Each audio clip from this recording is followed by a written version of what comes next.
Glad to have you guys join us on another exciting episode of Sports Pizza. My name is Hadeni Falana. Today we have a lot to talk about. From the world of other sport, talking about Formula One, and of course the world of tennis. The Roland Garros has just started, and we have news regarding the first day of that particular tournament. Also, we have news from the under 17 camp. The Premier League season in England has ended with lots to talk about from that. Also, not so good news regarding Nigerian players, with their club side getting relegated in the Premier League. Also, we have news from the Italian Serie A, the Spanish League, and of course the French Ligue 1, where Paris Saint-Germain have retained the title they won last season. Also, we have news from the Bundesliga. They call Arsenal the Butlers, but it's like Borussia Dortmund have taken that title from Arsenal. All of this we have for you on the show. But before we get into all of that, we have to go on a very quick break. We'll be right back. Don't go anywhere.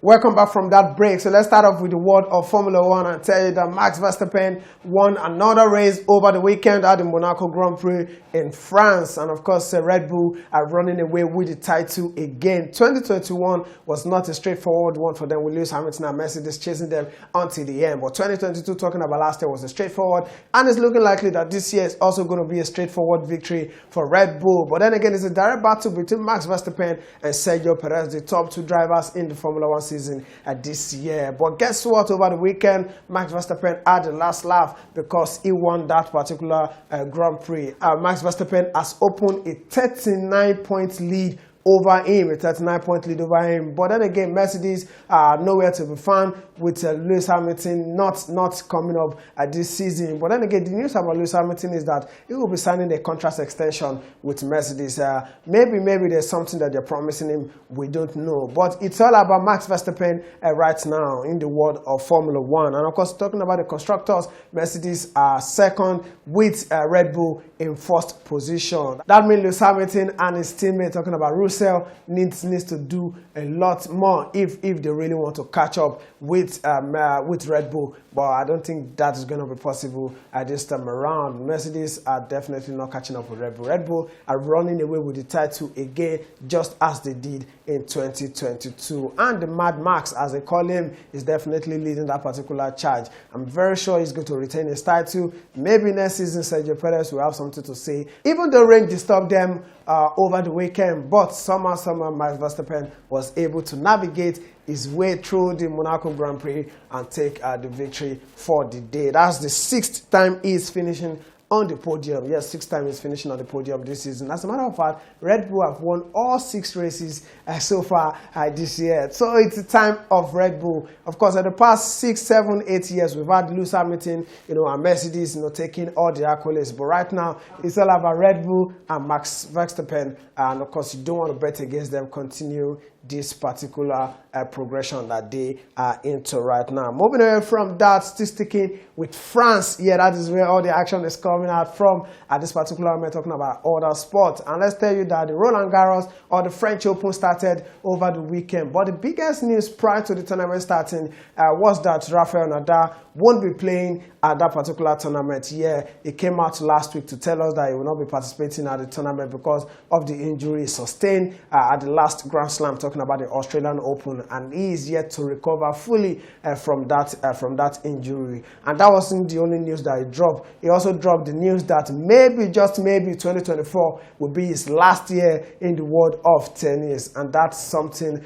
that we tennis lover definitely doesn't like. We still want to see Rafael Nadal play active tennis, but it's looking likely that his body can't carry him again, and that is why he has decided that first he won't be playing at the Roland Garros, and secondly he would be retiring after 2024. But talking about Roland Garros, right now we don't have any big name getting knocked out. Well, except we want to talk about Evans from Britain. Evans got knocked out on the first stage. But then again, the female category, Maria Sakkari also gets knocked out with Karolina Muchova beating her 7-6, 7-5 in 2 straight sets, talking about the women category. And that is the only casualty so far. Sakkari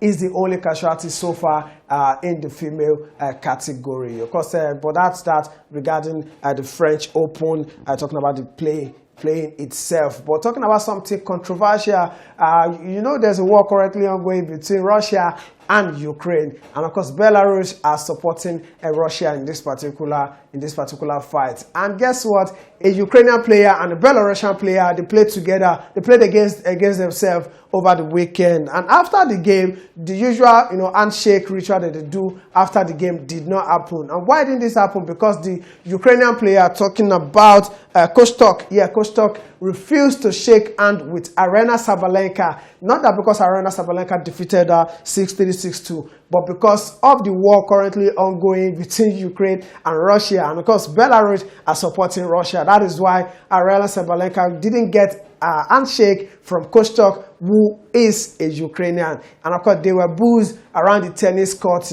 for Coach Tok doing that. And of course, Sabalenka came out to say that she's not okay with the fans, booing Coach Tok because of what Coach Tok did, not shaking hands with her. But then again, we don't want that in sport. But you can't take away the fact that the human feeling, the human side of Coach Tok, got the better of her by saying that, no, I don't want to shake hands with you.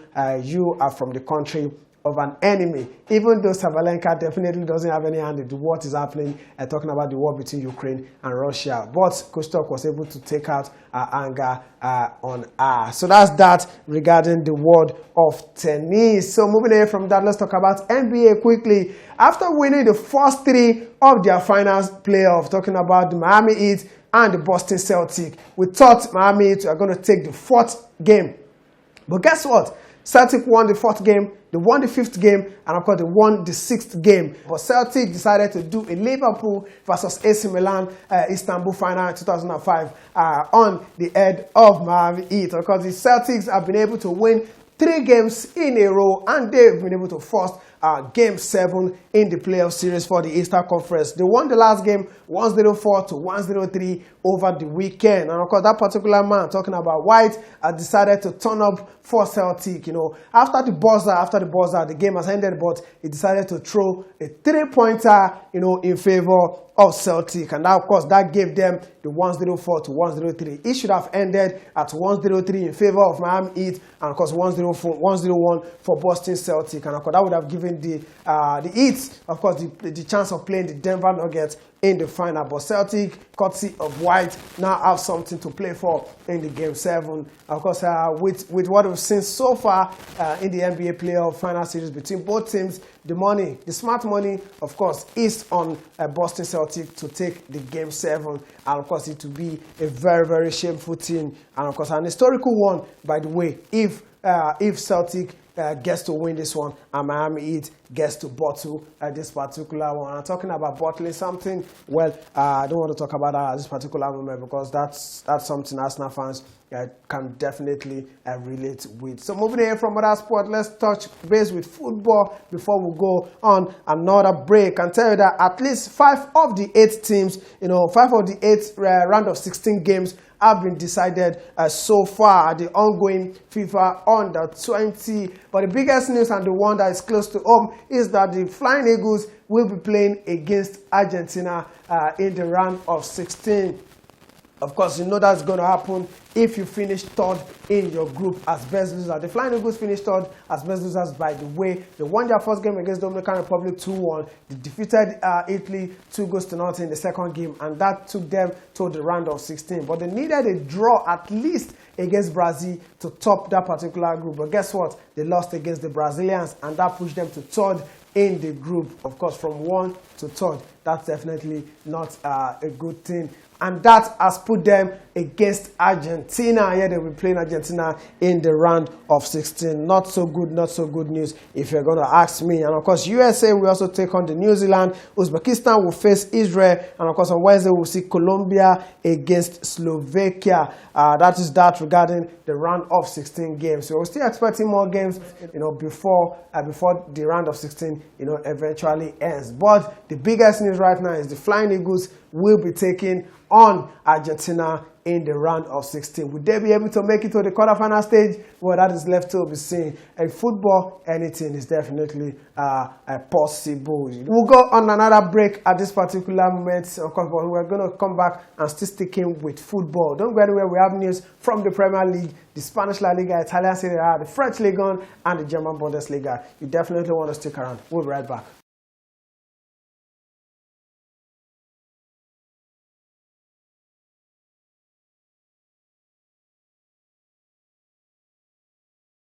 Glad to have you guys join us back from that short break. Of course, just so you know, you can send us your comments and, of course, your questions on all our social media accounts, talking about Twitter, Facebook, Instagram, and YouTube. Do well to drop your suggestion, your comment, anything that you feel we need to do on the show. And also the email address that has been displayed on the screen right now. So let's get into it. Let's tell you that yesterday we saw the match day 38 of the Premier League season, and of course the season has officially ended. And talking about ending, Leicester City and Leeds United stay in the Premier League has ended, at least for the time being, after both teams were relegated yesterday. Leicester City won at home against West Ham 2-1, but it was a little bit too late for them because Everton, the other team in the relegation battle, also won 1-0 at home. So it made Leicester City the team that won the Premier League a couple of seasons back. That's 2015, if I'm not mistaken, have been relegated with a lot of big players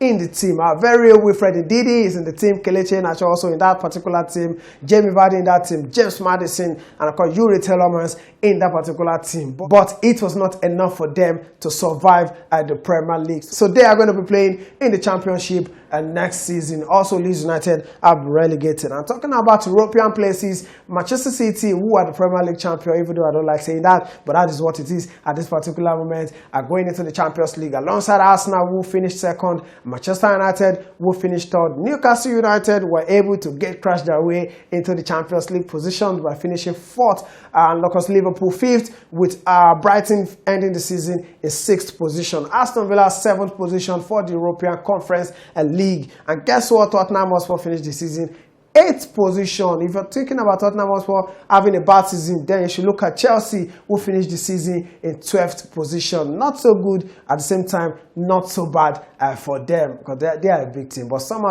I feel they will find their way up the table by next season. Well, that is left to be seen. But congratulations to Manchester City for winning the Premier League for this season. Talking about the promoted team that's coming to the Premier League, Luton Town over the weekend secured promotion to the Premier League after they won the Championship playoff, beating Coventry United. Of course, Luton Town have 2 Nigerians in their team. Yeah, we have 4 Nigerians getting relegated. Talking about Paulo Onuachu, Joe Aribo with Southampton, and of course Kelechi Iheanacho and Wilfred Ndidi with Leicester City. But 2 Nigerians are getting promoted with Luton Town. Will they be able to stay? Well, that is left to be seen. Moving away from that, let's go to the Italian Serie A and tell you that AC Milan, Inter Milan, Lazio, and of course Napoli are all through to the UEFA Champions League, because Lazio won at home over the weekend 3-2 against Cremonese, and that made them finish, they'll most likely finish the season in 2nd position. Same thing with Inter Milan, who will finish the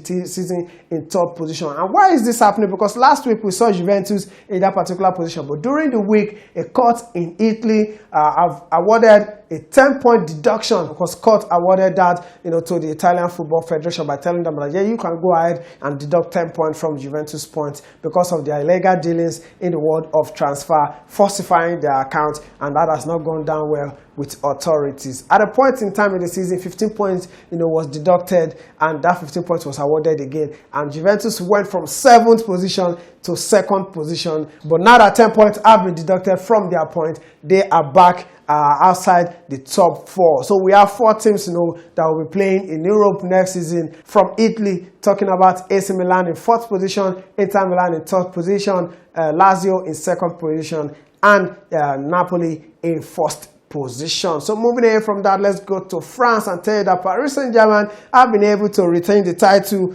that they won in the year 2021-2022. and that is their 11th title, record winning title for them in France. And Lionel Messi, Neymar Jr., Kylian Mbappe made sure that happened to the team. So congratulations to Paris Saint-Germain. Though they didn't win their game away from home against Strasbourg, but the points they got was enough for them to retain their title. But where we had the biggest news over the weekend in club football was in the Bundesliga. Guess what? Borussia Dortmund, before match day 34, were 2 points ahead of Bayern. All they needed to do was win their game at home. Dortmund needed just a win to win their first Bundesliga title since 2012. The last man to win the title for Dortmund in the year 2012 was a Liverpool manager, talking about Jurgen Klopp, and they thought they are going to win the title this season. Of course, going into the last game of the season, 2 points ahead of Bayern,